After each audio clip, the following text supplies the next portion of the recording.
Today's show is sponsored by the ABV Barrel Shop. The ABV Barrel Shop is located in the St. Louis metro community of Arnold, Missouri.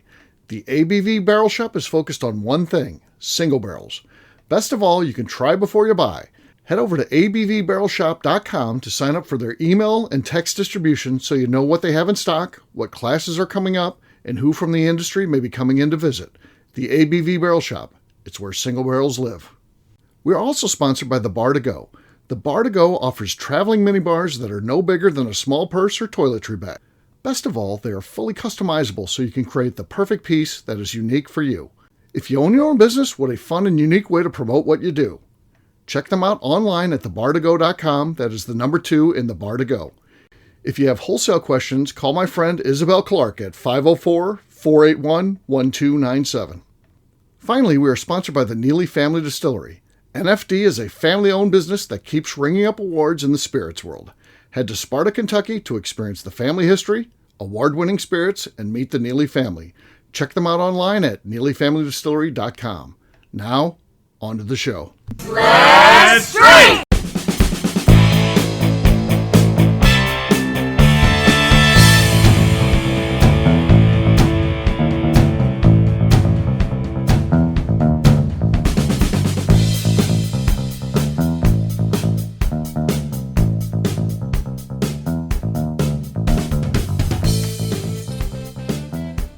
Welcome to the Bourbon Daily, the podcast about everything bourbon delivered to you every day of the week. Today on the show, we have a discussion called What's Wrong with This Headline? My name is McNew. Please join me in welcoming my co-host, Steve Akeley, along with our special guests, Luke Otero and Tim Swyatt. Hey gang, what's up?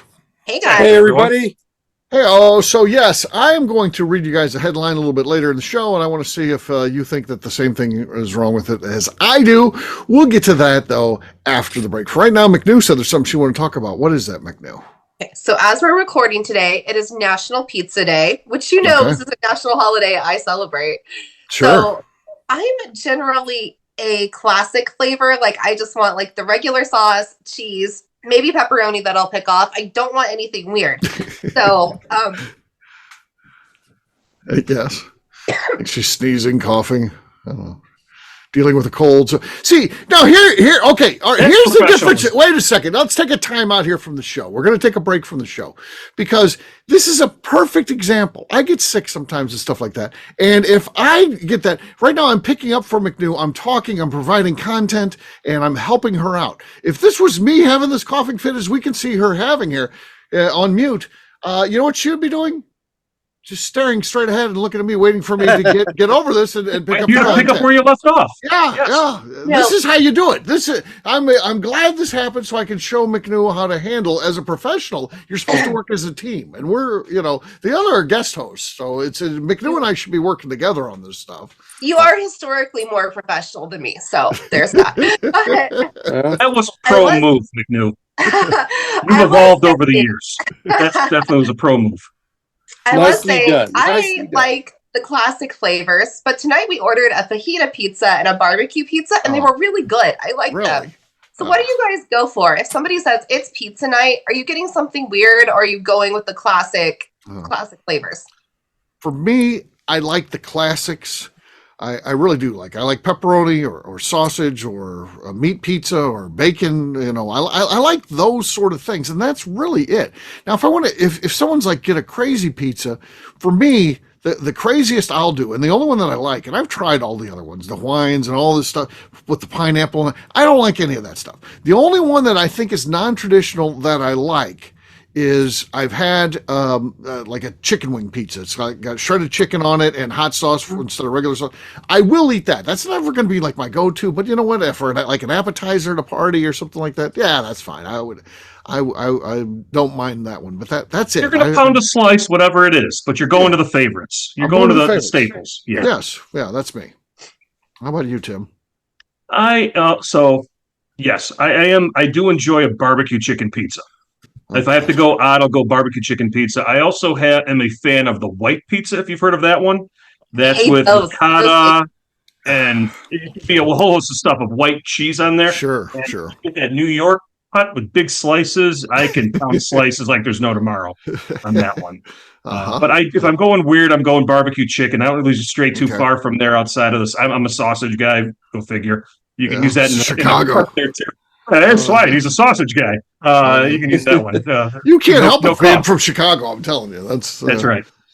You properly said though would be sausage though. You gotta work on that a little bit. Yeah, you gotta get the sausage. Yeah, comes out every now and then. My father-in-law, comes in. He always wants a sausage pizza. Yeah, he's from Chicago, so that's what he wants. All right, Luke, how about you, man? Where are you on pizza?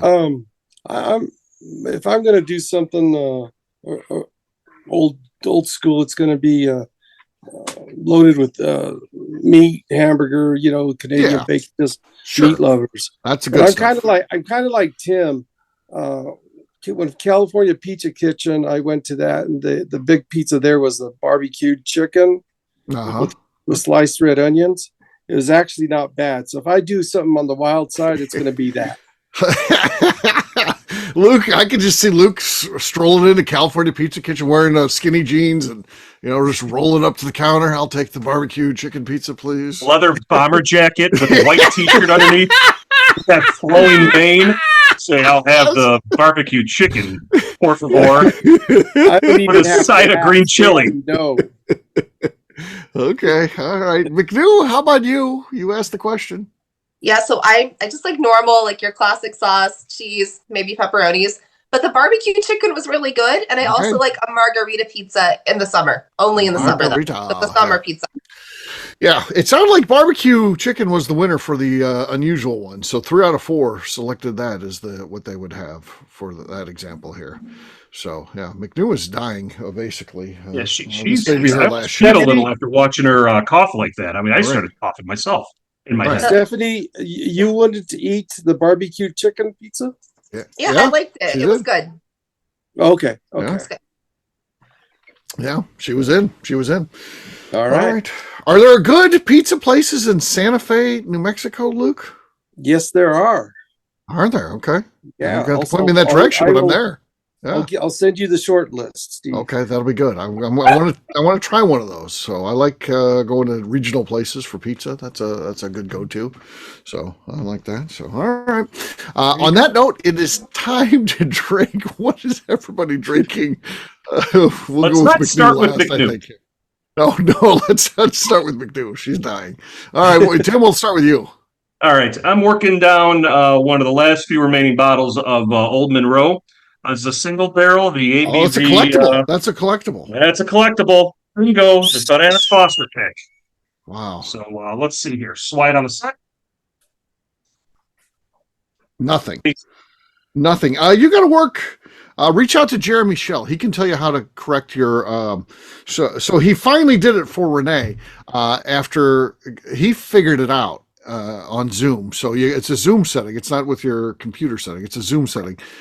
He can tell you how to fix it because he finally had mercy on Renee and told her after, of course, he beat her in all the shows, and she was getting nothing, even though she had she claimed her best 2 cork pops ever, and then we had her fix it.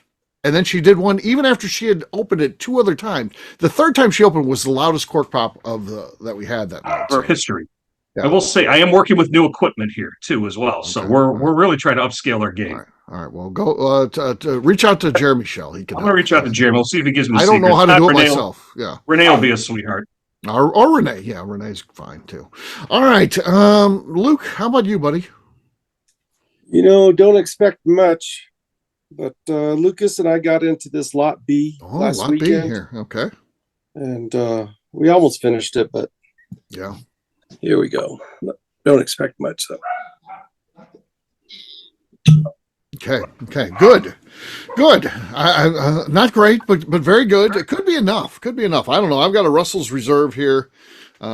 Again, you got your Lot B and I got this. These are probably 2 of the worst efforts of label design in the history of bourbon and offerings here. Fine whiskey for sure, but the label designs, come on, guys, we can do better. We can. All right, here we go. Oh, are you guys okay? Yeah. What's that, Steve? Can't hear you. I think I got the lead. That was solid, and I stuck the landing too. There was no slosh. It was just a perfect cork pop. All right, McNew, your last but not least. As good as that was, it could be beat. It wasn't perfect. So I went with Heaven Hill Bottled in Bond since Heaven Hill's in our headline today. So nothing. Not enough. Not enough. No. It was better than Tim's. You can well accept that. You weren't fourth. Yeah. Cheers, everyone. So, cheers, Cheers, Steve. All right, we'll take a quick break. And then when we come back, I'm going to read this headline and see if you guys have the same problem with it I do. I'll do that in just a few.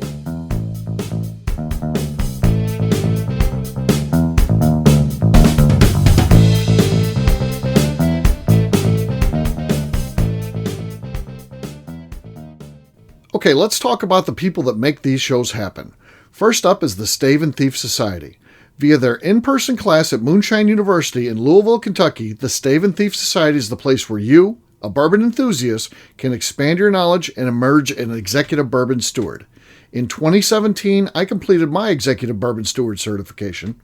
It's the most comprehensive bourbon certification available and connects you with an expansive network of bourbon enthusiasts and professionals. Check out the full listing of in-person and online certifications and join the society today by enrolling at staveandthief.com. Speaking of executive bourbon steward certification, the ABV Barrel Shop in St. Louis, Missouri has developed a unique partnership with the Stave and Thief Society to offer a preparatory class to assist you in getting your executive bourbon steward certification. This prep class costs only $25 and is available to take live or online via Zoom. Graduates of our class receive a coupon code good for 15% off your executive bourbon steward certification held in Louisville, Kentucky. This saves you almost $90. Additionally, you can collaborate with fellow attendees to split travel costs when you go to Louisville. If you're interested in signing up for the class, simply head over to abvbarrelshop.com and check out the classes and events page. Last but not least, we are sponsored by Neely Family Distillery. Royce Neely is the 11th generation distiller in one of America's oldest distilling families. A visit to Neely Family Distillery takes you through family history, where you can see all the artifacts and newspaper clippings through the years from this family that started distilling in America after James Neely arrived from Northern Ireland in 1740. Today, Royce Neely and his team are crafting some of the best spirits in America. Their bourbon and absinthe offerings keep winning top honors in the spirits competitions. Recently, their absinthe made history as the first platinum winner in the absinthe category at the San Francisco Spirits Competition. Neely Family Distillery is definitely a bucket list destination if you are a bourbon fan. Learn more about their spirit offerings, visiting their facility, and the awards they have collected over at NeelyFamilyDistillery.com.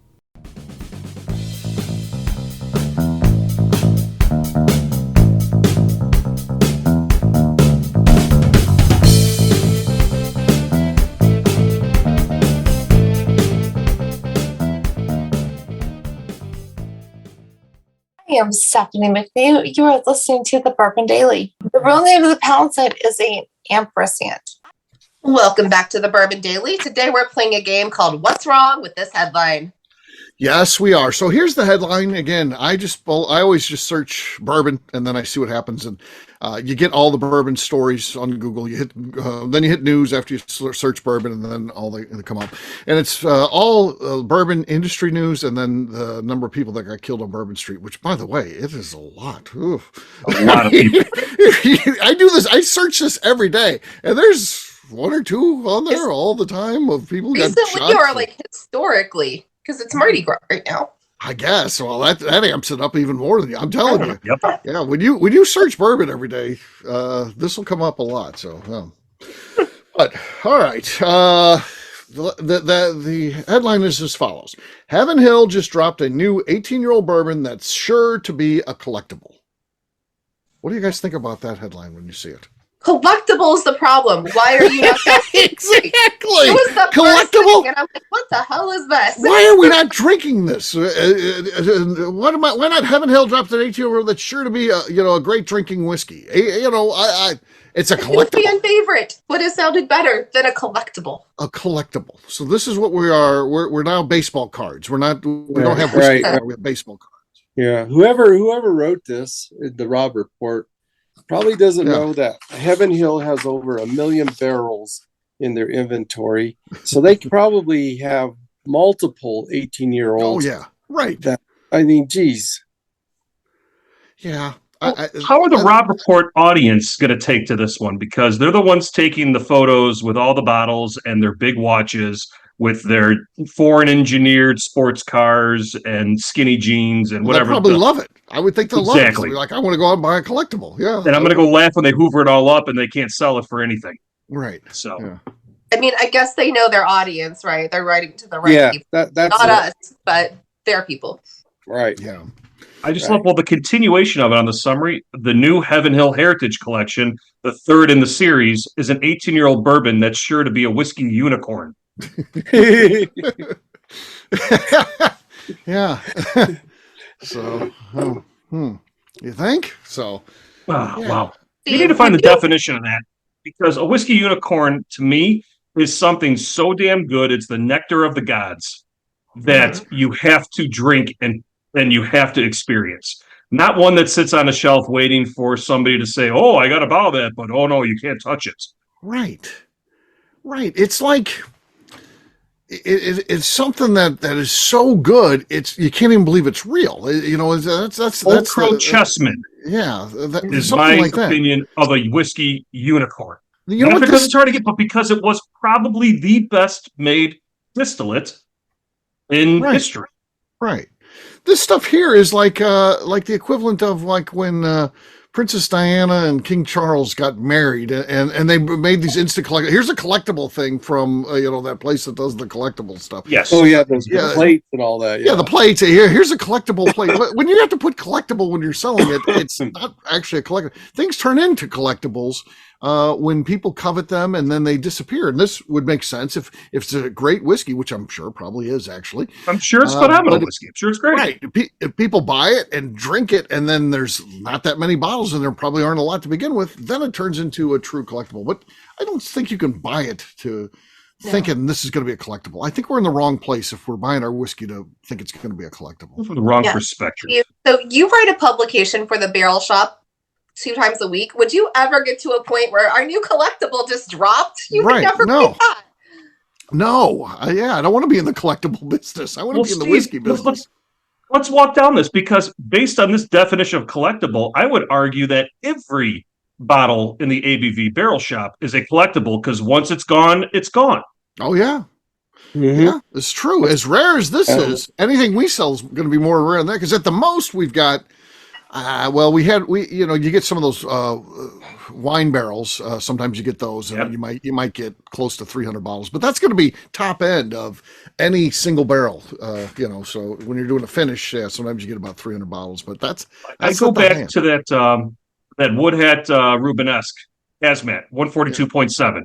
Yeah, only 25 bottles. Correct me if I'm wrong. Came out of that. That's right. Yeah. That to me, how about Jason's Four Roses Ghost Pick? Yeah, 7 bottles out of that. The Ghost Pick. The Jack Daniel's Coy Hill, Yeah. Great point. Yeah. So good stuff. And so there you go. Just wanted to point that out that, let's not take it down this path, folks. Let's get away from that, and let's still buy our whiskey to drink. And you know what? If you get an overglut and at some point it's worth money and you can sell it, I guess that's fine. If you're in a position where you need to do that, I buy my stuff to drink, and I honestly, I do have more than I can drink right now. But over time, my plan is to get to all of it, and I may or may not happen. But I'm not buying anything thinking I'm going to make a bunch of money off of this. This is a collectible. The moment you do that, the moment you're a Beanie Baby. Yeah. So, Steve, I think I was on a show, and Tim, you may have been on it first part of the year or going into the year. One of our questions was, what's the goals? And my goal was to just start drinking all my good stuff, and that's why Lucas and I got into this Lot B and a few others. I mean, drink it. You look at you and Lucas drinking that. You probably had some good memories, just like Freddie Johnson always says. You guys are drinking that, having fun, and you guys will remember that. That's worth something. When it's sitting on your shelf, what good's that doing you? Nothing. Nothing. No. So, so it's it's definitely something that we want to do, and we can all learn a lesson from Freddie Johnson. And that guy gets you. I'll tell you what. As we record this last night, he made it into the Whiskey Magazine Hall of Fame. And, he gets in and he always does some self-effacing type of jokes. I mean, that's Freddie. And he does some kind of corny dad jokes, hey, daddy-o, he does that stuff. He's got that going on. And then, but by God, he's going to have you in tears before he gets off that stage. There's no doubt about it. That guy is a great presenter. He's just doing that stuff off the top of his head, by the way. He doesn't have a written speech that he's going over because he's incorporating things that happened that evening into what he's talking about up there. So that means, it tells me he wasn't at home writing this amazing speech. He just, kind of went with it. So, yeah. No, he's talking right from the heart. When you're talking from there, you can never go wrong. Right. Yeah, absolutely. Demetrius Kane just joined us, so he's here. Running a little late. What's up, man? I shut down my tasting room, and I'm pretty decently hammered. So, for the enjoyment of all the listeners. Oh yeah, well there you go. Buckle up, folks. This will be some fun shows. We're getting ready to just wrap up the first show here, but I'll read you the headline. This is the headline, and I want to get your thought on it. Heaven Hill First reaction. Heaven Hill just dropped a new 18-year-old bourbon that's sure to be a collectible. That's a problem, don't you think? It sounds like a collectible to me. Yeah. What is it, $5,000 a bottle? I don't probably. I'll line right up there with you, Steve. Making things to be collectibles. This is, and again, I don't think that's Heaven Hill saying that. Hey, buy this, guys. It's going to be a collectible. That's and again, this is a Rob Report article, so you gotta take a grain of salt with that, I guess. Rob Report. So. But yeah, that is what it is, and we're just trying to get away from that. We did a whole show talking about that, so there you go. You're up to date now, so you're ready to go. You didn't miss much. All right, we'll wrap this one up as we always do by talking about where people can find us. Tim, we're going to start with you. Where can people find you? You can find me on YouTube at Our Flagship Whiskey and on Instagram at SwyGuy2112. All right, Luke. You can find us on Instagram at Santa Fe Boutique Wines, and you can find me on LinkedIn. All right, Demetrius. You can find me at Nobleton's on Instagram and Facebook, or at Dimitri Kane on Instagram and Facebook. All right, McNew. I'm on Instagram at McNew ABV.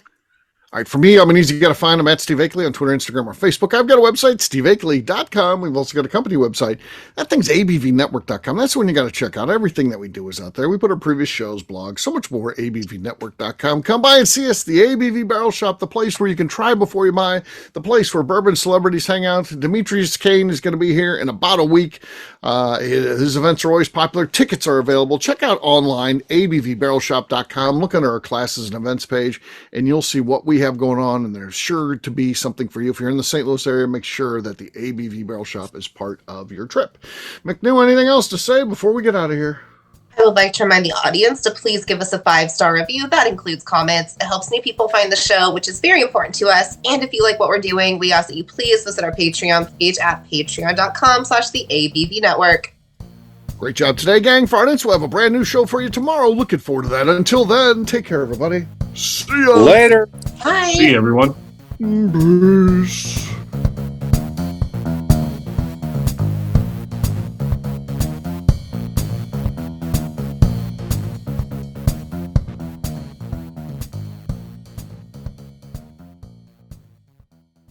Before we let you go, let's talk about one last thing. The ABV Barrel Shop in the St. Louis community of Arnold, Missouri. The ABV Barrel Shop is focused on a couple of things. First of all, single barrels. We are the place where single barrels live. We go to distilleries, taste through the whiskey, select the best barrel, and have it shipped to our store where we present it to you, our customers, by allowing you to try before you buy. We're also known for the classes that we have in our education center in the store, as well as the events we have with industry professionals from the bourbon business. If you are in the St. Louis area, please come by and visit us at 6 Fox Valley Center in Arnold, Missouri. Or at a minimum, at least sign up for our email and text distribution so you know exactly what's going on in our shop over at abvbarrelshop.com. This is Steve Akeley, owner of the ABV Network, signing off. We thank you for listening to our programming and truly appreciate your support. The Bourbon Daily is part of the ABV Network. For more information or to become a sponsor, please visit abvnetwork.com. Thanks for listening, and cheers. This has been a Steve Akeley production.